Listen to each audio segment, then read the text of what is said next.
விலகக்கூடாது, நானும் விலக மாட்டேன் அப்படின்னு உடன்படிக்கை கையெழுத்தா. என்ன இதுன்னு நீங்க கேட்டுருக்கலாம். அக்னி சாட்சி, அது ரொம்பவே முக்கியம். அக்னிங்கிறவருக்கு அக்ர நயதி அக்னி, நம்ம முன்னேற்ற பாதையில கையை பிடிச்சு அழைச்சின்னு போகிறான் அவர். அதனாலதான் அவருக்கு அக்னி பகவான் அக்னி பகவான்.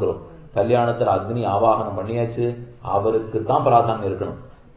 அதை விட்டுட்டு பெரிய மனுஷா வந்தா அவா வந்தா இவா வந்தாள்ங்கிறதுக்காக அக்னியை விட்டுட்டு நம்ம திரும்பி பார்க்கவே கூடாது. இன்னொன்னு, எல்லாரும் இந்த ஓதிடுறதுக்காக வரிசையா வந்து நின்றுடுற பாருங்க. இப்பதான் திருமங்கல்ய தாரணம் ஆயிருக்கும். அதுக்கப்புறம் நிறைய செய்ய வேண்டிய வேலைகள்லாம் உண்டு. திருமங்கல்ய தாரணம் ஆன உடனே கல்யாணம் முடிஞ்சு போச்சுன்னு நினைச்சுக்கவே கூடாது. லாஜஹோமம் முடிஞ்சு பிரவேச ஹோமம் முடிஞ்சு அதுக்கப்புறம் கிரகப்பிரவேசம் ஆனும். அப்புறமானா அதுக்குள்ளே வெள்ளம் கிளம்பியே போடுவா, கவலையே விடாதீங்க. அதனால போறவா போயிட்டு போறா. இவர்களை நாளை கூப்பிட்டு வீட்டுக்கு சாப்பாடு போட்டுக்கலாம். மந்திரம் நாளைக்கு வராது. இன்னைக்கு ஒரு நாள் சொல்லிவிட்டோம்னா சொன்னதுதான். அது ஒரு நாள் விட்டு கொடுத்துரு. வருஷத்துல இப்ப நம்ம ஆயுசுல எத்தனை தரம் கல்யாணம் பண்ணி போறோம்? ஒரு தரம் பண்ணி போறோம். அப்படியே ரெண்டாம் தரம் பண்ணிக்கிறதா இருந்தா கூட முதல் தரம் பண்ண திருப்தியோடய பண்ணி போறோம்? நிச்சயமா இருக்காது. ஏதோ ரெண்டாம் தரமா பண்றோங்கிறது நமக்கே தெரிஞ்சு போடுறது இல்லையோ. அப்படி இருக்கிறச்சு அந்த முதல் தரவ வாய்ப்பை நம்ம விட்டே கொடுக்க கூடாது.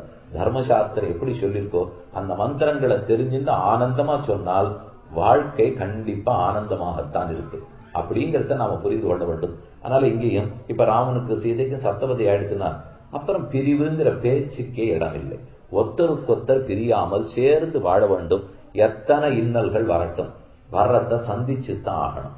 நாம மனம் ஒருமிச்சிருக்கு, சில நாள் மனம் ஒருமிக்காக போலாம். கோள் ஆச்சாரம், கிரகங்கள் நமக்கு நிறைய சுத்துறது பாருங்க. அதன்படிக்கு சில சமயங்கள் சில இன்னல்கள் வரும். அது குடும்பத்திலையும் வரத்தான் வரும். ஒரு 2.5 வருஷமான அதை பேசாம விடணும்.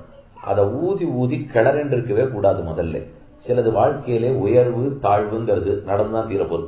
30 வருஷம் வாழ்ந்தவனும் கிடையாது, 30 வருஷம் தாழ்ந்தவனும் கிடையாது.